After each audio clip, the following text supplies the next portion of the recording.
ভারত ও পাকিস্তানকে ঘিরে আবারও বাড়ছে উত্তেজনা।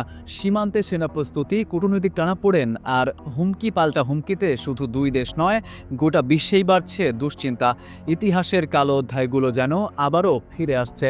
বিশেষজ্ঞরা সতর্ক করছেন, একটি ভুল সিদ্ধান্ত বা ভুল হিসাব মুহূর্তেই ভয়াবহ সংঘাত ডেকে আনতে পারে। এই উত্তেজনার নতুন করে শুরু ৪ আগস্ট ভারতের সেনাপ্রধান জেনারেল উপেন্দ্র দ্বিবেদীর সতর্কবার্তার মধ্য দিয়ে। চেন্নাইয়ের আইআইটি মাদ্রাজে এক ভাষণে তিনি বলেন, দেশের পরবর্তী যুদ্ধ প্রত্যাশার চেয়েও দ্রুত শুরু হতে পারে। এবার সবাইকে একসঙ্গে লড়তে হবে।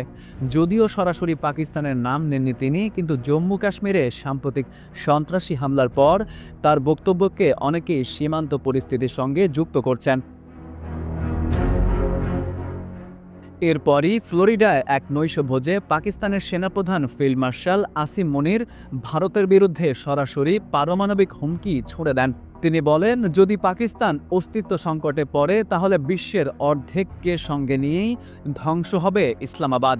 পাশাপাশি সতর্ক করে বলেন, ভারত যদি সিন্ধু নদীর ওপর বাঁধ নির্মাণ করে তা মুহূর্তেই মিসাইল দিয়ে ধ্বংস করা হবে। পাক সেনাপ্রধানের সাথে দেশটির প্রধানমন্ত্রী শাহবাজ শরীফও একই সুরে হুঁশিয়ারি দেন। ভারতও পাল্টা জানায়, তারা কোনোভাবেই পারমাণবিক ব্ল্যাকমেইলের কাছে নতি স্বীকার করবে না এবং জাতীয় নিরাপত্তা রক্ষার সব পদক্ষেপ নেবে। এদিকে অভ্যন্তরীণ রাজনৈতিক ও অর্থনৈতিক চাপের মুখে থাকা ভারতের প্রধানমন্ত্রী নরেন্দ্র মোদী এবং দেশীয় সংকটে জর্জরিত পাকিস্তান, দুই দেশই এখন অভ্যন্তরীণ সমস্যা আড়াল করতে যুদ্ধের ভাষা বেছে নিয়েছে বলে মনে করছেন বিশ্লেষকরা।